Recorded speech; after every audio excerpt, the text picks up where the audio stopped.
you can't even like mention you have like anything anymore because everyone's. It's okay. Keep it going. Keep it going. Hey, welcome to the Dean Blundell Show podcast. My name is Dean. Who you heard there was my friend Hoogie from the Mark and Hoogie podcast. Fuck all the other stuff. Let's just introduce our new guest. Good morning. Mark and Hoogie from the Mark and Hoogie podcast at deanblundell.com. Hello, fellas. Hello. How are we? What's going on? We've been How you doing? Fucking great. We've been trying to get this podcast on for the last half an hour, and I had this elaborate intro all set up for you guys, and sorry, I just got tired of it. I'm done. I'm done with it.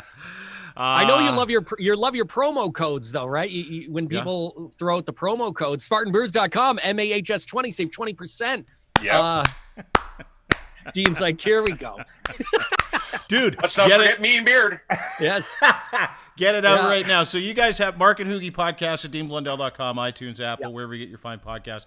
Get out your promo codes now for your clients, just so we can move on. I'm happy to do that. Let's just do that real quick. Go ahead, do it again so we can understand it, because I didn't understand any of that, and your client's gonna be pissed. And we're in the business of making dreams come true here. I'm not going to fill up your show with our promo codes, because then you're going to expect a cut. And I'm not giving you anything. I don't want to cut. Dude, I just gave you, first of all, you hijacked the podcast with sponsors, like right away, which I totally respect. Speaking of dreams come true, don't forget our CBD, Shapiro. Yes. Yeah, that's right. And the Mean Beard. We got lots of different promos. Do you guys have 3 sponsors already on the Mark and Hoogie? Oh my God, I think we got 12 or something. 11 or 12 different sponsors. Yeah. Right? You should be talking to Hoogie, Dean, because he's a good salesman. Mm-hmm. Yeah. Is that bourbon? Is that your bourbon company? Do you guys have a bourbon sponsor for real? Yeah, we do. Yeah. Yeah. Well, why the fuck haven't? Okay, but is it just a product? Because there's two different. Let me explain how the podcast industry works. Okay, you do a podcast like my friends Mark and Hoogie, or like we do, or one of our 20 podcasts now. And then after you do the podcast, you put it out and you go looking for sponsors. And what a lot of people do now is they'll say, yeah, we're in. We'll give you a bottle of this every week for a month for a sponsorship. And you're like, bottle of that doesn't pay the bills. And then you're like, how about $100 a month and 2 bottles of that a week? Right. Like is that how you guys are doing? Or are people like literally giving you some money too, which is incredible? Oh, we're getting it's money. Actually, when we started this, Mark started saying, hey, we need to pay for this, and me being an unemployed, roadie, I didn't have money. So I called up all my endorsements and I said, hey, I'm starting this podcast. And from there, I think the first 12 episodes, we had like 8 sponsors. Mm-hmm. Yeah. And we harnessed that, and now we got a couple more new ones. And yeah. How can people sponsor? I want food sponsors. So we got we need a coffee company. So we got Spartan Brews on board, which is coffee. Is that a coffee shop or is it like a coffee company? It's like beans. You can order beans online. Do they have Keurig cups? There you go. Do they have Keurig cups? Talk to me. There you go. They don't have K-cups. It's bags of coffee. Bags of beans. And coffee. It's actually the drummer from Shinedown, Barry Kirch. It's his coffee line. Mm-hmm. So, they were nice enough to sponsor the second season as well. They're doing the Would You Rather segment. Yeah. Take me through the Would You Rather segment on the Mark and Hoogie podcast. Well, so Would You Rather, so would you rather have 3 legs or 3 arms? Or, would you rather just random, would you rather be able to fly or breathe underwater? Would you rather only be able to see the Maple Leafs play or the Detroit Red Wings? Yes. You get some interesting answers. I find that's the one where you can kind of be a little bit goofy. Mm-hmm. And you get some interesting answers. Can I ask you a question about, because I heard you, with your Would You Rather contest, you asked some very PG questions. Like, would you rather have 3 arms or 3 legs? Do you have anything, because the way I've heard Would You Rather work, it's been about who you would rather have sex with or how you would rather die. Those are the only 2 ones that I laugh at ever. Well, we did that one with, now I'm trying to think who, it was Mike from Nickelback. who I think that was one of the questions that somebody asked. Which right? one? Which one? About dying or it sex? was. I think it was actually a fan question though, and it was who would you bang? Who would you kill? It was like, yeah. Oh, fuck, marry, kill, that one. Yes. Yeah. Fuck, marry, kill, and it was Red Cup Jeff. Yeah, our regular. Who never gets your name right, Mark? Who asked that one? But yeah. And I think he said he would marry his brother. He said he would marry his brother Chad. That's because he could probably Chad Kroger. He said he could marry. Yeah. It's probably because they, this is one of the only people he could. Families like or friends when you get older in life. Right. You realize that a man and a woman are really not supposed to be together for longer than 7 years. And so, because of the conflict and the consistent arguing and all the other stuff, unless you really love the person, so you default to like, I'd marry my brother maybe, like if I had to live with another, or I'd marry like my buddy Cam, but without all the conjugal stuff, because it's easier for when you get older. It's easier for guys and women, I think, because my ex says the same thing. She can understand why women just get old and live together in the same house because men are pains in the ass. Well, and as you get older, it's not like even if you're married, as you get older, like once you're married a year, you ain't getting sex anyway. So you know what I mean? Are you married, Mark? Pretty much. I'm pretty much married. Common law. How long have you lived common law for? 7.5 years. Oh, so you're 6.5 deep into yeah. Yeah. And I'm so happy. I love my life. I'm right there with you. 10 years common law. Oh, that's why we're doing podcasts, because you go ahead. Marriage is overrated, though. I mean, and I think you'll agree with that. I know that, Dean, you agree with that. Marriage is the worst. Marriage is the biggest, stupidest fucking scam since Valentine's Day. It's like, honest to God, marriage is, and I wrote a piece on this, and not because I don't believe in the like a people being together, like a relationship that works if you like the fucking person. But marriage is this made up rite of passage for young, stupid people to start families way too early before they actually go through the ups and downs of life and understand how to be happy in real life, in real time. And it's a fucking bet. Like, I did the stats. I ran the stats on marriage because I was that happy about being married back like 10 years ago. I'm like, I'm going to run the fucking stats on this shit. So I ran the stats on it. And I don't know if you guys know this, but let me drop some hot numbers on both of you. Mark McKenzie, my man Hoogie, real name's Jeremy Donay, but I just go with Hoogie. And I want to only my wife calls me my real name when she's pissed. She's not even my wife, but definitely. Don't do that on the podcast, Hoogie. Don't do that on the podcast. Don't with the middle name. Not even my wife. Well, she's my common law. I asked her to marry me, so I went that far. Yeah. Did you ask yours, Mark, to marry you? Are you engaged? No. See, he didn't even put a ring on it. At least I did that. Yeah. The only reason to get married, I think, though, is for the free gifts and the money, right? Like, I'm half Italian, so it's like, well, Italians are pretty generous. They'll give you some money. It's like the envelope of just cash. Yeah. Right. Yeah. It's like, have you ever seen The Goodfellas? Right. It's the same thing. Yeah. That cash may or may not have some blood on it. Who knows? It doesn't matter. Blood money spends the same as non-blood money, right? Oh yeah, it does. Yeah.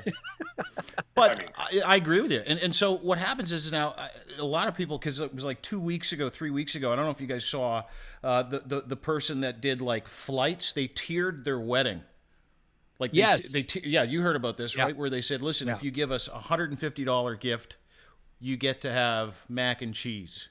Yeah. If you give us $250, we'll give you a burrito. If you give us more than $1,000, you get to have surf and turf. And I'm like, what a fucking awesome idea. At the same time, that's really all the fucking wedding is anyway, right? It's just an excuse for people to get together, because I ran the numbers, like I said, 70% of people that get married will divorce within the first 60% of people that get married get divorced within the first 10 years. 65% of people that get married get divorced in the first 20 years.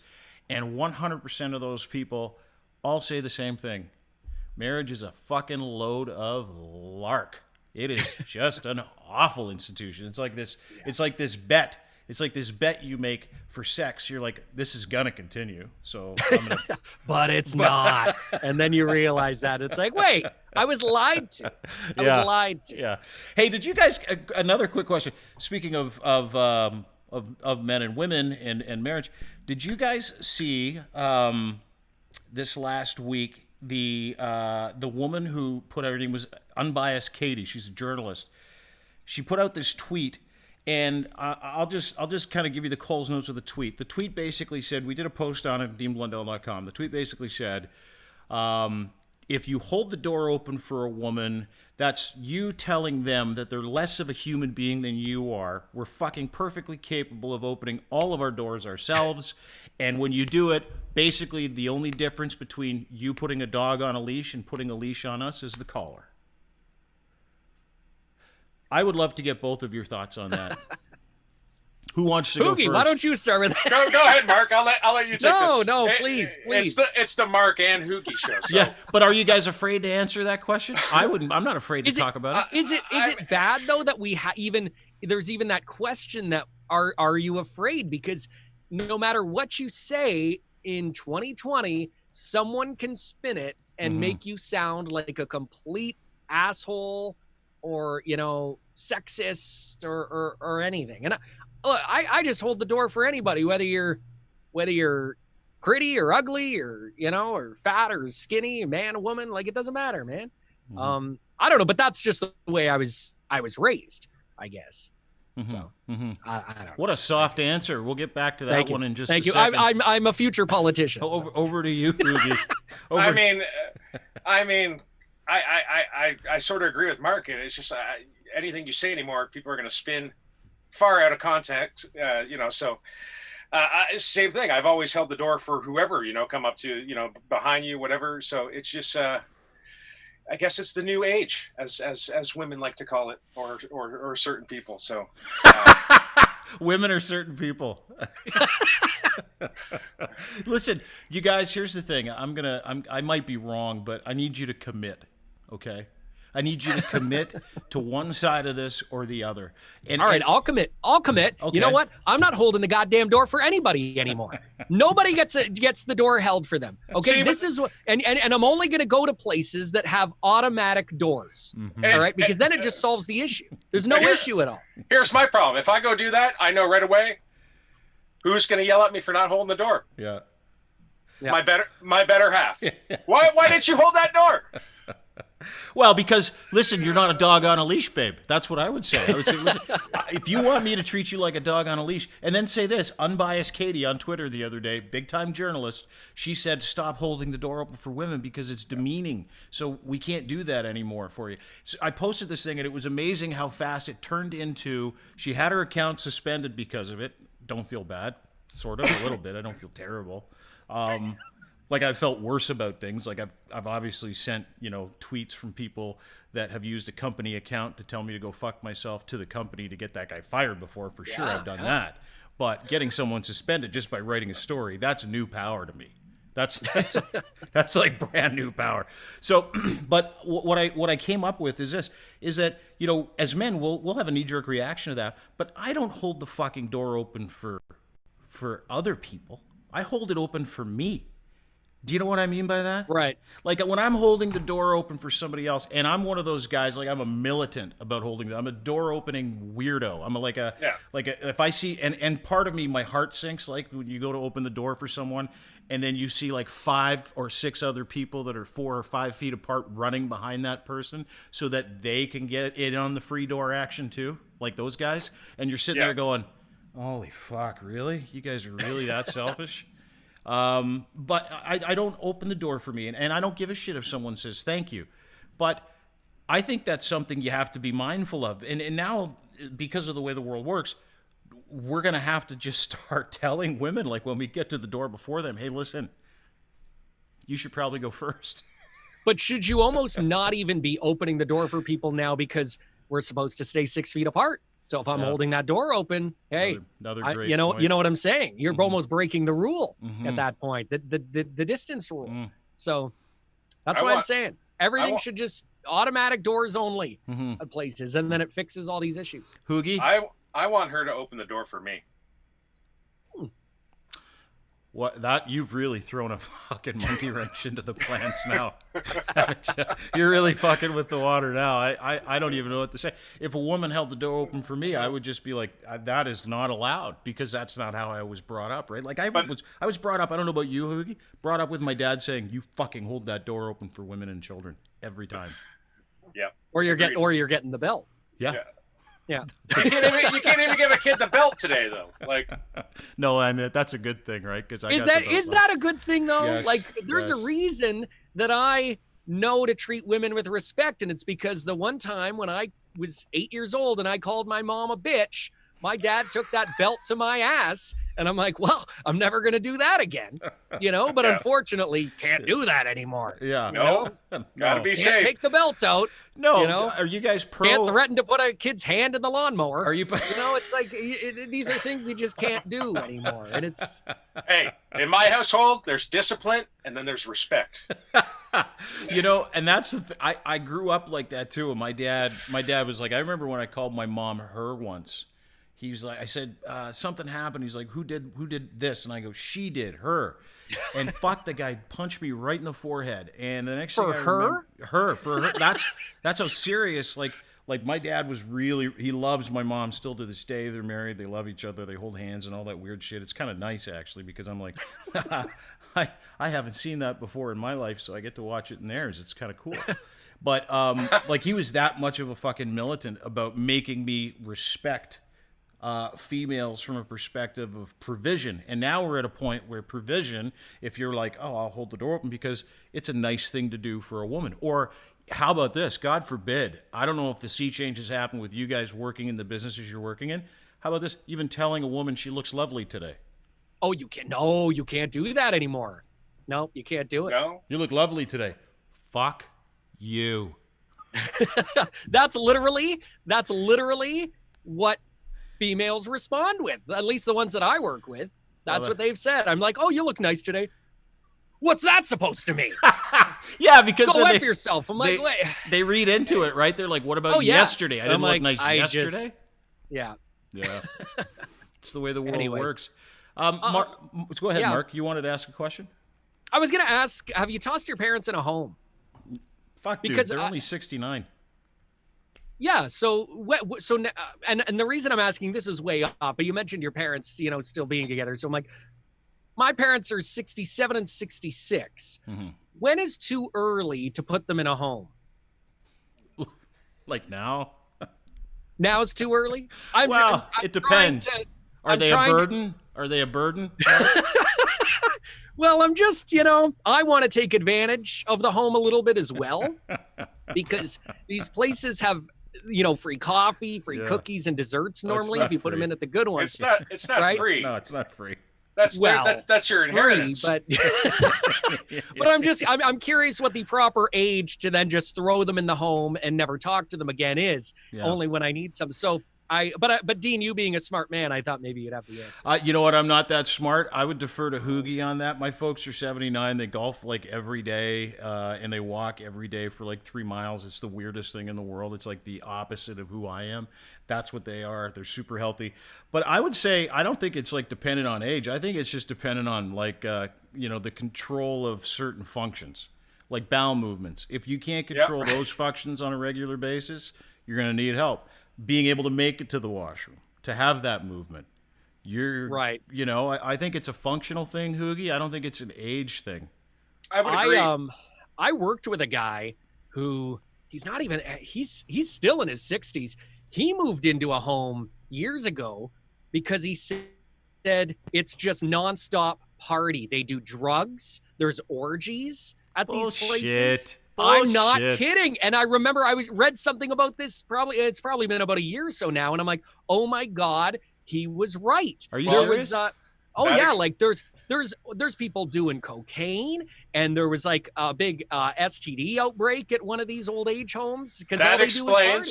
That explains the COVID outbreaks. Yes, they're all just banging each other. They're all and doing drugs, passing around the COVID, and sharing the dollar bills. There's a point where, and I'm 40-ish, right? Like I'm in my mid 40s, so it's like there's a point where condoms just yeah, whatever, right? You know, like people say wear one if you don't want to fuck up your life, but when you're 80, like, does it really matter anymore? Well, I don't know. And now you can't even trust condoms. Did you see that factory in Taiwan? Vietnam reusing the condoms? Yeah, yeah. Yeah, taking them off the street and then just washing them in a bowl of water. One of the grosser stories of 2020, like, you know, deaths all around us and stuff. And then I read in Thailand or Vietnam, one of those countries, that they're actually going around to like hotels and brothels and collecting these condoms after they're used, and then they're cleaning them out and they're refolding them, stretching them out, relubricating with a stick. them. You just shove it in a stick and roll it up. Yeah, and then like a freezy, that's how they get the rest of the stuff out, like a freezy, right, where you go like that. So yeah, I mean we're not living in the cleanest of times for sure, but we're also living in a fucking really shitty time now. Now Mark is just so everybody knows, Mark and Hoogie from the Mark and Hoogie podcast at deanblundell.com. Mark, you're a morning guy at 89X in Windsor, correct? I am still. Yes. So you're the morning show host. On 89X in Windsor. Mark and Hoogie, you are the guitar tech for Shinedown and a bunch of other bands. You're really a professional. You're a PA. You're a professional guitar player. But more than that, you tour with bands like Shinedown and other bands. Yeah, I've been touring for 23 years with bands like Shinedown, Lamb of God, Breaking Ben. Oh, fucking guys that really wail. Yeah. Wow. Lamb of God? You toured with Lamb of God? Yeah, I worked with them 5 years. I was with them actually when Randy went through that whole Czech Republic thing. Yeah. Definitely seen the world with them. They brought me around the world to 58 countries, so it was great. Holy shit. Yeah. That's fucking crazy. I didn't know that. I just knew that you were really involved with Shinedown and you're one of the world's best guitar techs.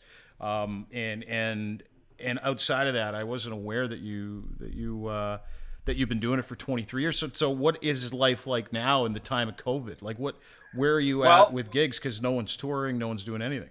Well, I got bored and I started a podcast with Mark McKenzie. Yep. And, you guys were nice enough to take us in and just trying to keep busy at home. I was helping out a buddy this summer, just doing manual labor stuff. Me and my better half just purchased a second home. We're going to flip that. So try to generate some income. But I live about an hour from Mark. I live in Chatham, Ontario. Mm-hmm. And there ain't no industry, no jobs. I hand out my resume here and people look at me like I'm crazy. What am I going to do with you? You know? Mm. But just trying to fill the void. Is that something you've had to do? Like, obviously, and this is people don't think of gig economy, right? You know, unless they're told about it, unless they learn stories from people like you that get paid to go out and help perform in front of big crowds, big audiences that can't get together anymore. Have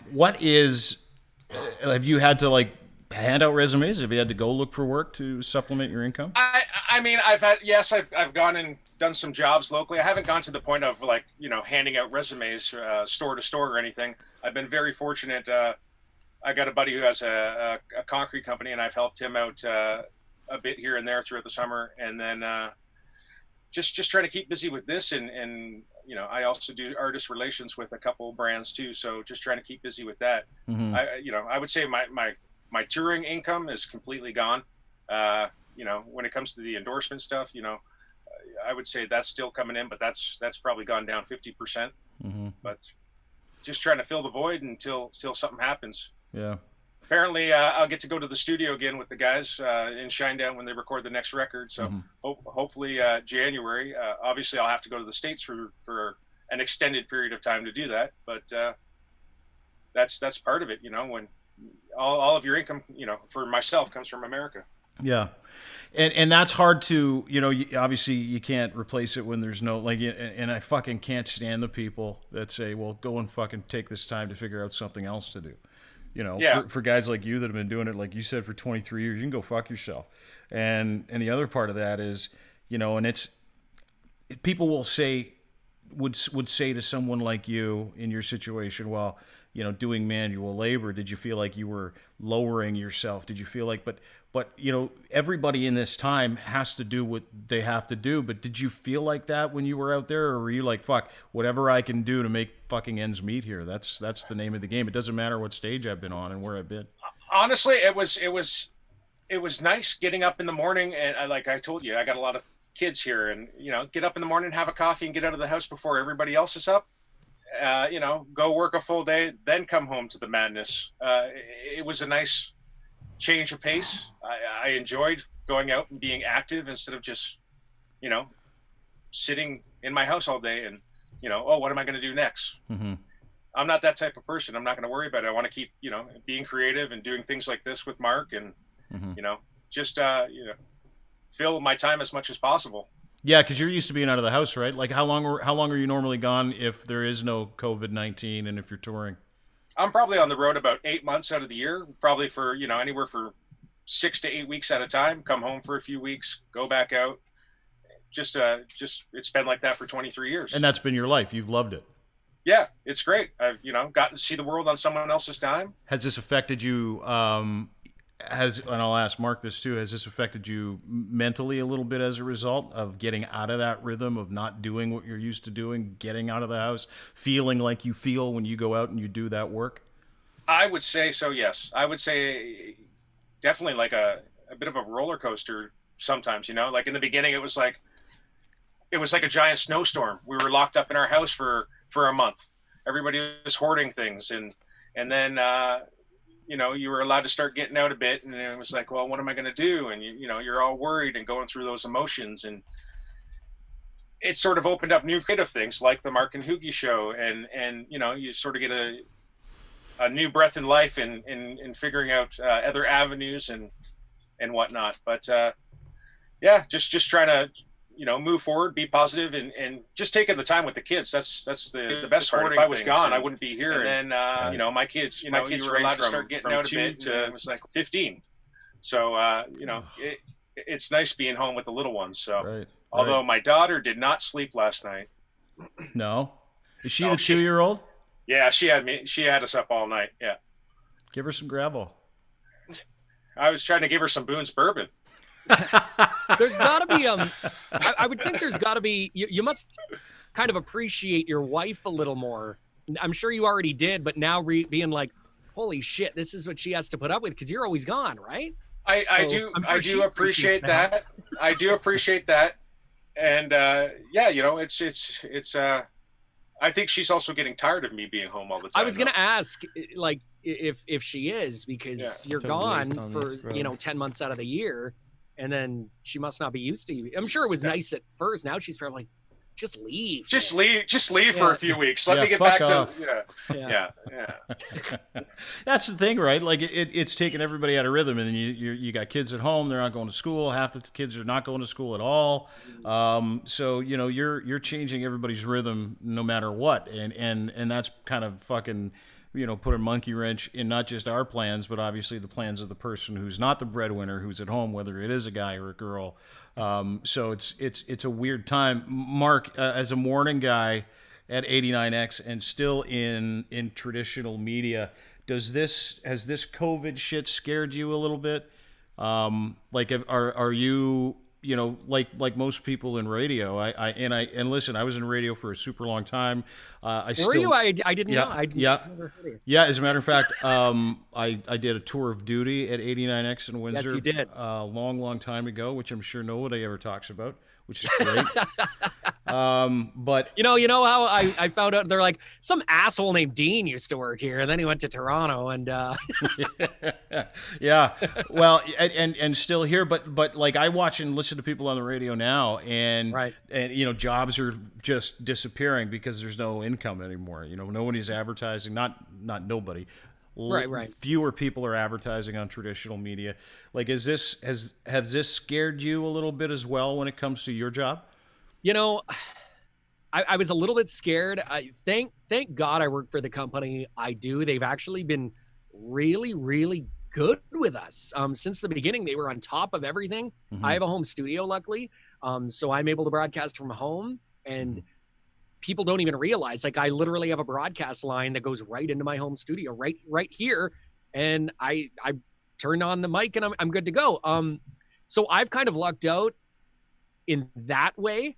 And yeah, I mean, it's funny because we kind of heard about this again. The company that owns 89X, they just they've been on top of it, and now they've said, oh, we're probably not going to go back until the spring of next year. So you might not go back. So just so everybody knows, 89X is owned by Bell Media. So Yes. and I know some people that are on the radio side of Bell Media, and they take their personnel very, very seriously. They've actually done a really good job of trying to protect and insulate their people, specifically in been broadcast really entertainment. So they set you up at home, and you don't leave during the day, right? Like dude, I work at home all day long, and I have to like schedule time to get out. Yeah. Yeah, I feel like I'm working more now than I did before, and I think it's just because of the access, right? Mm-hmm. Like it's just here, so it's like, oh, I'm just gonna do it like at 8 p.m, right? So things have changed a little bit, but yeah, I mean, I'm actually I'm shocked at how well they've handled it. I really am. So yeah, but it was weird. Again, my wife is a teacher, so it kind of made it tough because when it all went down back in March, you know, she wasn't working, so she was home. Mm-hmm. My son is 6. He wasn't going to school, so he was home. So it was a little bit of getting used to at first. Now that she's back teaching, my son's back in school. Oh my God, I love having the house to myself. I don't want to go back. Do you day drink? Do you I never got into the day drinking. And which, again, if this was 10 years ago, I'm almost scared to think what I would have turned into. How shit-faced you'd be by 2 p.m. Oh my God. Oh my God. If I was even if I was single, like I don't even want to imagine how bad it would have been. Yeah, I don't believe, dude. There's so many people that are like that. I know guys that never smoked a cigarette a day in their life, and they started smoking cigarettes at the age of like 42. Because I know like, a lot of I know a lot go of outside people and who are smoke. just drinking while they're doing their radio show now, and they're just drunk every day. Do you or really? they're oh my God, Who man, are I'm not they? gonna start naming. I'm not gonna start naming names. but I never drank when I was on the radio, but I did go into work extremely hungover a couple of times to the point where I'm like, I don't know, it's iffy. I might still be drunk. That's the one thing that sucks about mornings is that, you know, you really can't go out at night, right? Yeah. Like, and if you do, it's a rough morning that next morning. Yeah, I'll tell you something. I always thought, I don't know about you, but I always thought when I was in radio, it was like one of the great things was how you had this constitution. Morning guys had this constitution that not many people had. Like roadies, like rock stars, right? This constitution where you could go into work, you could be clear as a fucking bell, really good at your job, motivate a whole bunch of people in the morning, get off the radio, go home. I don't know what you do. I would get off the radio, I'd go home, I'd have a nap at about 1 o'clock till about 3 o'clock. I'd spend, 3-4 hours with the kids. You do dinner, blah, blah, blah. And then they'd get to bed. And then if I had a function, I would go out, and I would be out till 3 o'clock in the morning. I would come back still hosed, still be ready to get up and go to work at 4 o'clock. But the older I got, the worse the fucking hangovers got, and then the worse you felt about going in and the shitty. So you're like, fuck, I can't do this anymore, right? And I think that the pandemic in entertainment for people that are like you guys that are working from home, living at home, like that, addiction problems are starting to creep in for a lot of different people. They are, and it's unfortunate that a lot of people aren't realizing it. I think our company's addressed it and been like, hey, if anybody does need help, then here, like, we have these things that are being offered to you. But it's unfortunate that the government isn't kind of doing more about it, because you hear that spousal abuse way up. You hear that alcohol and drug abuse is skyrocketing. And it's sad that these things aren't really being talked about as much as they should be. I feel bad for the people who are suffering from, the drug and alcohol abuse and mental illness, and it's just getting worse now that they're at home. And, with the whole, if we go into quarantine again, I'm scared to think of how bad it's going to be as well. Yeah, and it's coming. I think it's coming specifically it is for and I think they're going to have an announcement in the next couple of days. But I think in Ontario, where we are, it's coming. And in the United States, you guys are on a border city, and I find this fucking fascinating, right? Because you have to, like, you living in Windsor, if you haven't been to Windsor, there's a tunnel, there's a bridge. There's the tunnel that goes right into downtown Detroit, and the Ambassador Bridge, which I think is now the Gordie Howe Bridge, if I'm not mistaken. No. It's still the Ambassador Bridge. They're building another bridge. That's right. Down a couple miles, which will be called the Gordie Howe Bridge. But, like like any government, it's taking them forever to finish this thing. It's like, I'll be shocked if it's even finished within the next 5 years. Well, but my point is this: is that there's lots of access Americans have to the United States. Do you guys feel individually? You can both answer the question. Do you feel like it's? Do you feel like it's? Is there a spirit of gratefulness or thankfulness that the border's closed to Americans being able to infiltrate that border city? I think it depends. Some people are happy. Some people are upset. Windsor, so unique, again, because we're so close. Like, I can literally leave my house and be at Comerica Park, for example, which is in downtown Detroit, in less than 8 minutes. I've once made it there in less than 8 minutes, and that's cutting through customs and all of that shit. Yeah. So you can only imagine how integrated we are with Detroit. There's people who have family over there and significant others over there. I used to date people who lived in Detroit, right? So you're crossing daily, and we have nurses and doctors that live in Windsor but work at Detroit hospitals. So you still have these people crossing daily, but then, there's stories of people who have sick parents or relatives that are in Detroit and they can't even go visit them, and they're dying from. I know somebody whose father passed away from COVID. He couldn't even go say goodbye. He wasn't allowed to cross. And so he didn't even get to go to his dad's funeral because he wasn't able to cross. So you have that, but then you also have the other people on the other side who are like, don't open that border, keep it closed for 5 years if you need to. Yeah. I'm in that camp. I'm in that camp, but there's a human cost. Hoogie. How do you feel, Hoogie?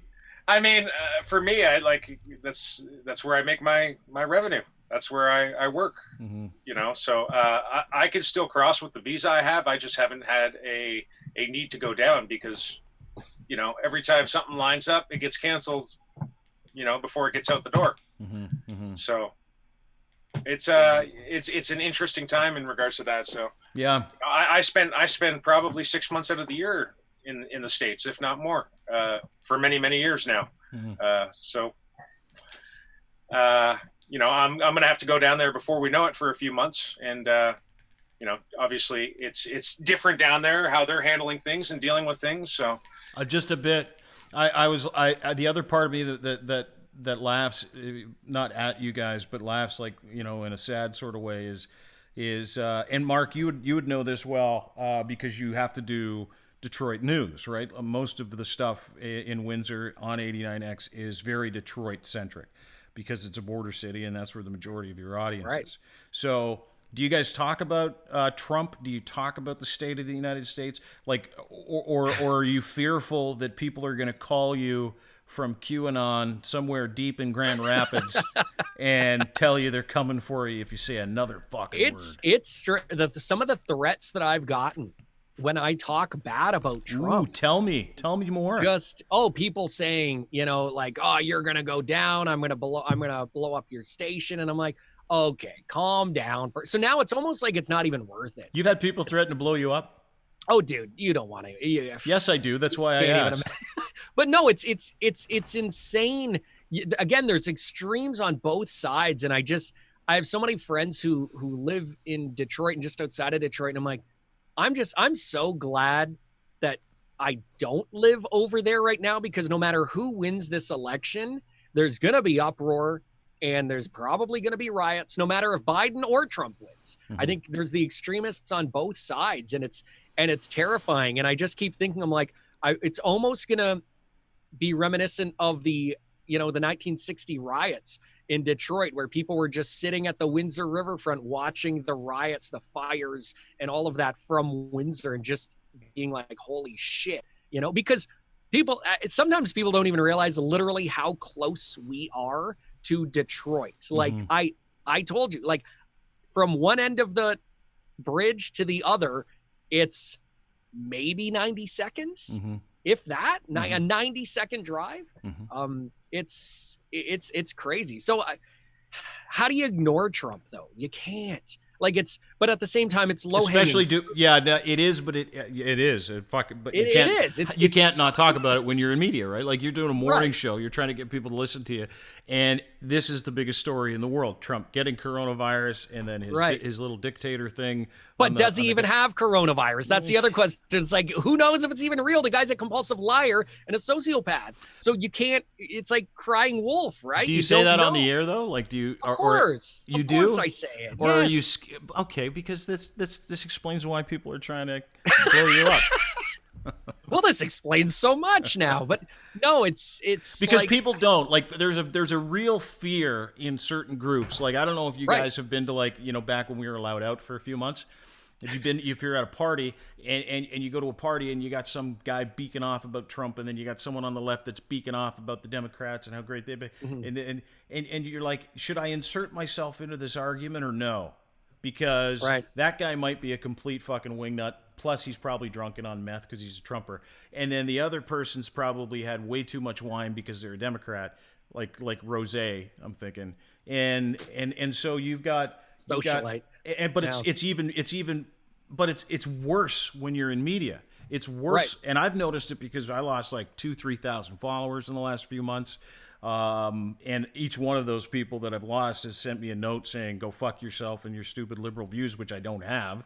I don't have any liberal or conservative views. But I find that people in media, when you're paid to share an opinion and you share that opinion, it has stopped people out of fear from sharing that opinion on social media and by and large on radio or television, unless they have really thick skin and have the ability to kind of weather that. And it's the same thing when you talk to people in small groups too.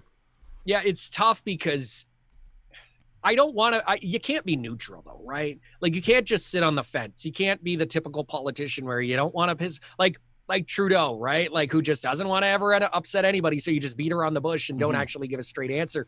So luckily, I got a boss who's like, well, you got to choose a side. He's like, you can't just hang out in the middle. Choose a side, and if it's wrong. Luckily, me and my co-host normally are on opposite sides, so we kind of balance each other out. So is he it's a little Trumper? easier. Does he like the Trump? He loves the Trump. He thinks Trump's great. But then I'm on the side where it's like, I hate all politicians. Yeah. I think they're all idiots, right? Like I hate Trudeau, I hate Trump, I hate Biden, I hate all of them because they're all idiots. It's a lot of hate, Mark McKenzie. It's a lot of hate, and I know that hate is a strong word, but none of them give a shit about us. So let's be realistic. They don't care. They're in it to help their buddies, right? That ain't no lie. It's absolutely the truth. Like they're in it to help their friends, their family members. Get like government contracts. Look at the whole we scandal right there. Right there. Hey, that one made me laugh my ass off, guys. Relax. I loved it. I know you loved. I'll tell you something. It's the turnoff that I have in 2020 is very different than the turnoffs I had like in 2010, because I have firsthand watched, and I remember when those Wii guys were coming around in like 2011, 2013, and they were becoming a big deal. And I asked one of the guys that worked at the Wii organization in PR, I'm like, hey, quick question, how the fuck do you guys pay for Wii Day? And he's like, oh, it's a series of different sponsorships. And I said, yeah, but like it costs a ton of money to rent out the Air Canada Centre at the time, which was the Air Canada Centre, Scotiabank Place. It costs a ton of money to rent out the fucking Staples Centre and pay Imagine Dragons and Demi Lovato and Margaret Trudeau and anybody else related to the Trudeaus. Like it costs money to do that. I said, can you explain where you get that money from? And it was not just like a go fuck yourself. It was like I'm not having this conversation with someone so stupid. That's how I felt that they had treated me. And from that moment on, it was like 7 years of sniffing around, asking questions. And it was like 3-4 months ago, maybe more, I saw this article in Canada Land on these two guys, Mark and Craig Kielberger from WeOrg. And you know what? Part of me knew, because I knew people that knew them that said they were deep in debt with commercial real estate. And so they were churning money through this organization to be able to pay for their leverage. And it all sort of came together in like 5 minutes. And what I realized is anybody that takes advantage of someone else unfairly, financially, under the guise of trying to feed hungry kids in Africa is just a huge cocksucker. Yeah. Like, and I've arrived at that in my life where, you know, I used to make fun of people all the time, didn't matter who you were. And now it's like my targeted hatred, revenge Dean, this inner being inside of me comes out, and all that fury. And I wrote about we a lot. Like I fucking posted all the shit about it. I shared the stories with them. I kept everybody up to date for a long period of time. And then I got to a point where, sort of like you guys are at with Trump, where you're like, why fucking bother anymore? Right? Yeah. Like the world's just as crooked as we all know it is. But at least I can make a difference by speaking my opinion. So, but having said that, there's no we fatigue. There's a ton of Trump fatigue, though, right? Like it's hard for guys in your business, Mark, to be able to come up with new ways to say, well, fuck, have a look at this. Well, exactly. Right? Exactly.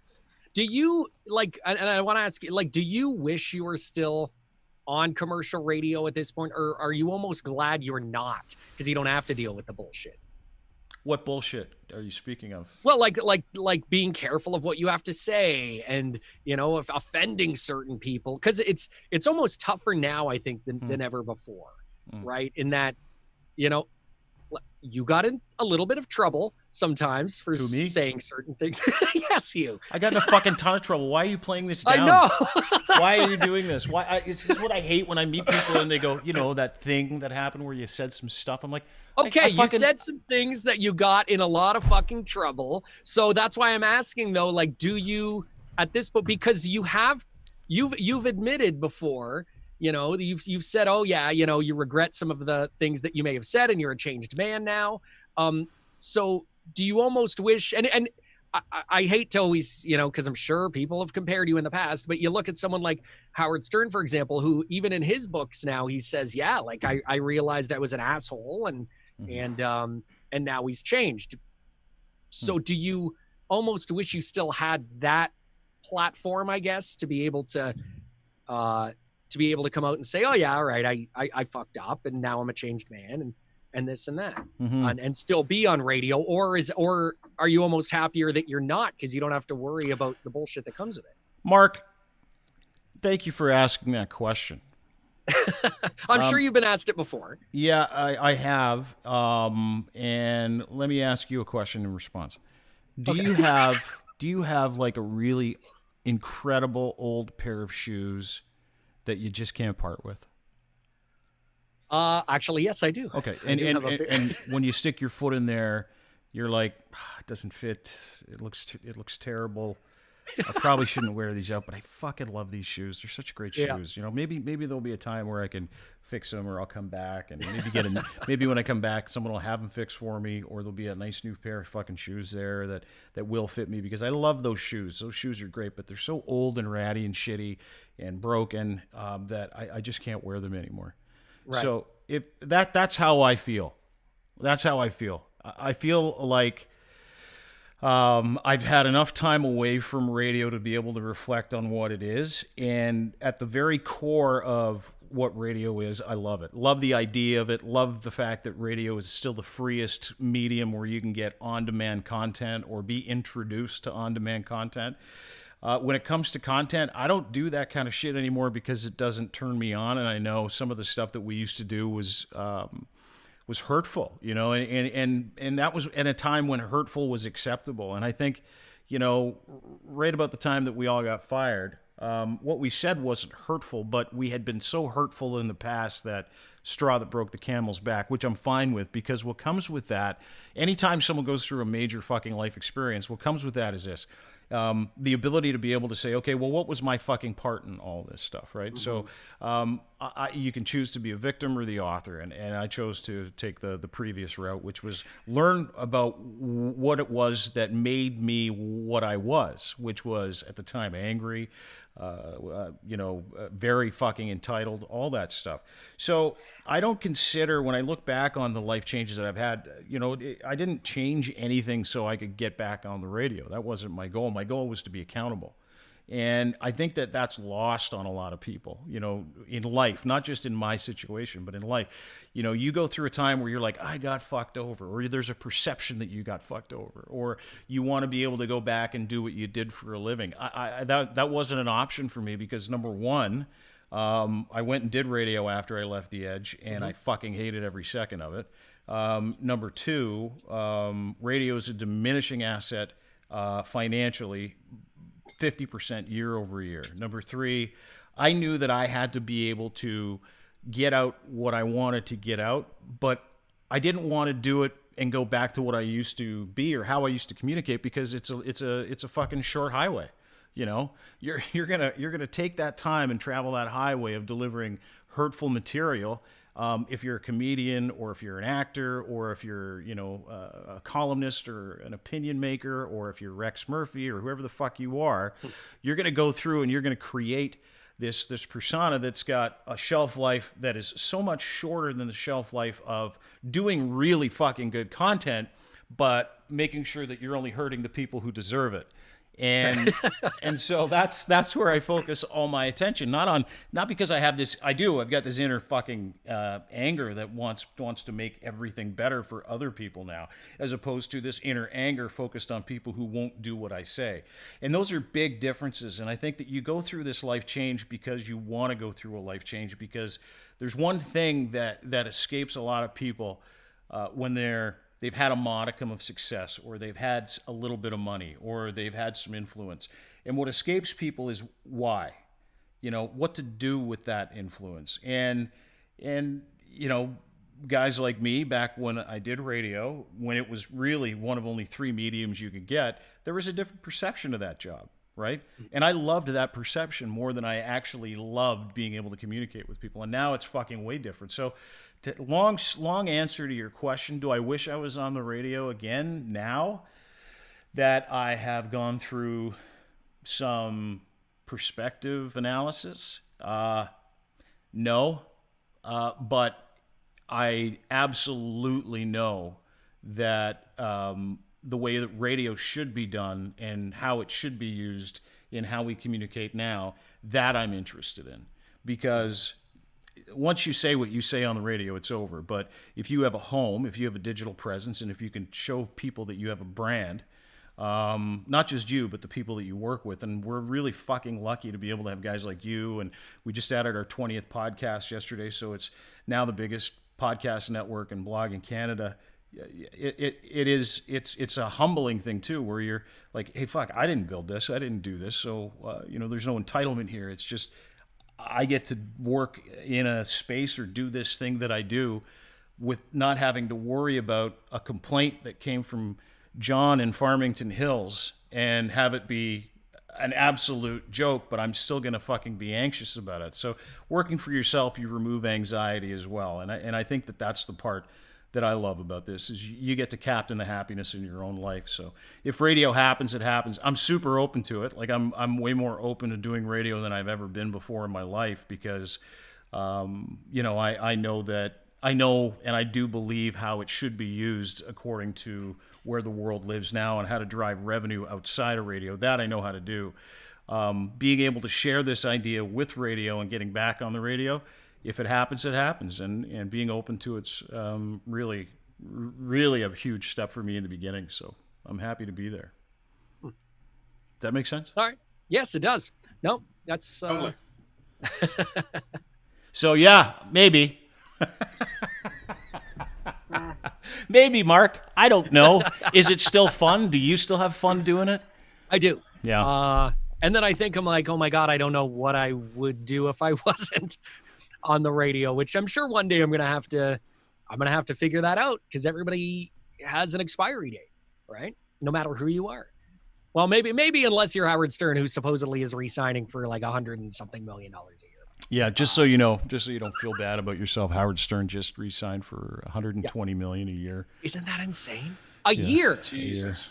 Yeah. A year. Yeah, and that's like, I know how much. 3 days a week. Does he work 3 days a week now? That's it? From what I've heard, he literally only works 3 days a week now. Like, he just pre-records everything. Oh, fuck, good for him, though. Yeah, right? From his house. He doesn't even leave his house anymore. I have zero jealousy for people that have been able to, specifically in this business, because you know this, right, Mark, and you've probably worked at places, not the place you're working at now, but you've probably worked at places where The idea is treat the people around you like shit so they know you're the boss, and they institute that vision for you, and outside of that, you don't give a fuck.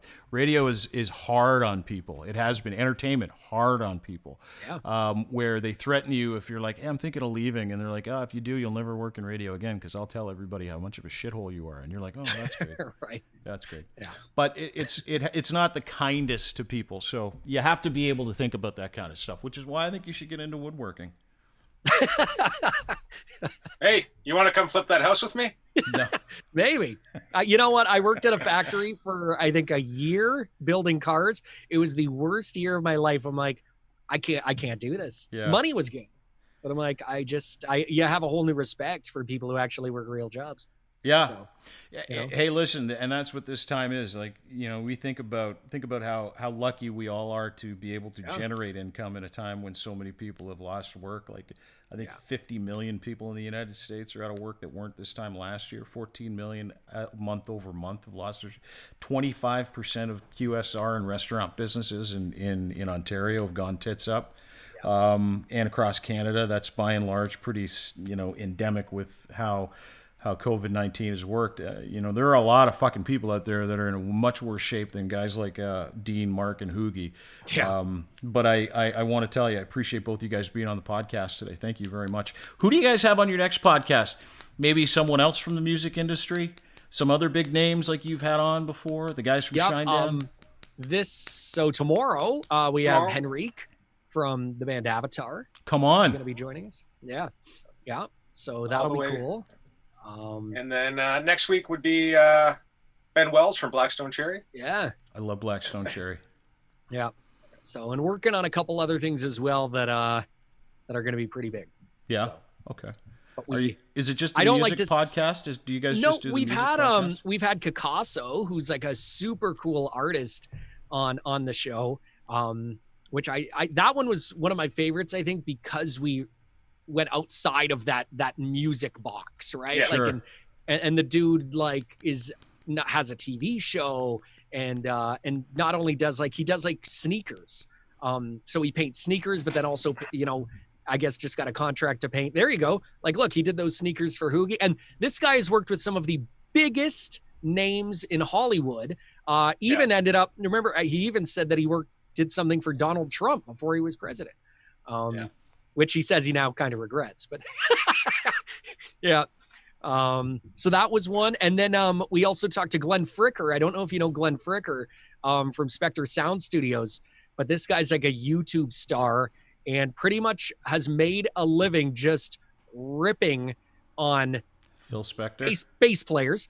But also just, shitty bands that come, pretty much just ripping on shitty bands and saying, this is what shitty bands do in the studio. And this is what you should do and shouldn't do.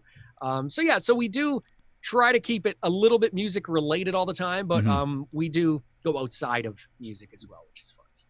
Yeah, it's a great podcast. If you haven't listened to it, you guys have such a great way of communicating, entertaining, and obviously giving people access into a world that they normally wouldn't. Plus, you've got 12 sponsors, so it would really, really, really benefit you to go and sign up for the Mark and Hoogie podcast on iTunes, Spotify, wherever you get your fine podcasts. And I believe you guys have some merch, if I'm not mistaken. Do you have a little merch, Hoogie? Do we have merch? We do. We've got masks, we've got guitar picks, we've got flip flops if you want to walk all over us. Blankets. Blankets. You guys have Mark and towels. Hoogie blankets? That's awesome. Yeah. Buddy, what don't we have? Look at that beautiful mask there. Yeah. Wow. We have guitar picks, whatever you want. We got it. Where can people get it?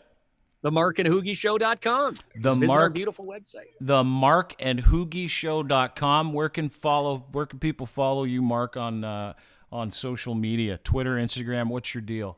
We're on everything. Just you search Mark and Hoogie, and you're Mark and Hoogie, or myself is Hoogie on the Road. You can find anything, and Good. check it out. You have time. Yeah.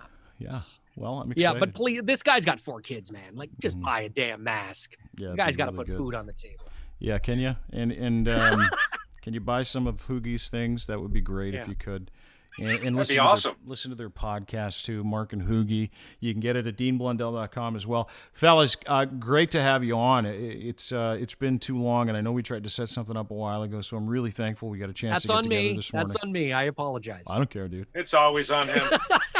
I don't care. I'm happy we got a chance to do it today. So, Mark and Hoogie, you guys have a wonderful day. You stay safe, and we'll talk to you guys soon. Awesome. Thanks for having us, Dean. Anytime. Mark and Hoogie from the Mark and Hoogie podcast.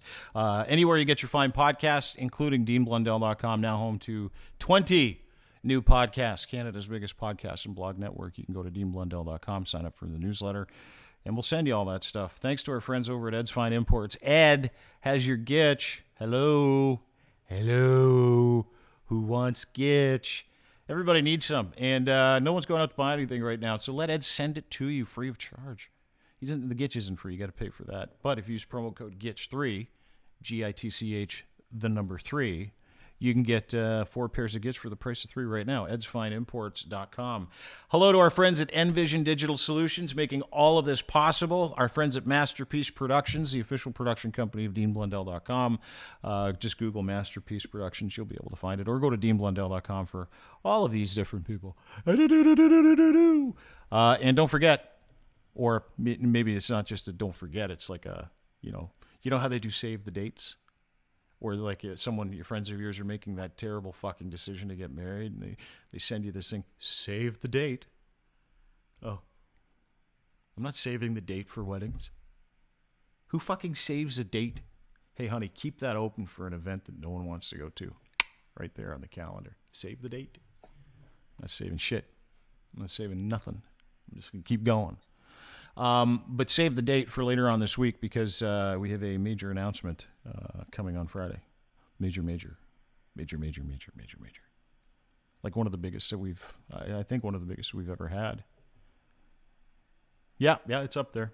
Anyway, we'll see you soon. Thanks for everything. Don't forget, DeanBlundell.com for everything you need. Thanks. Have a great day. Bye.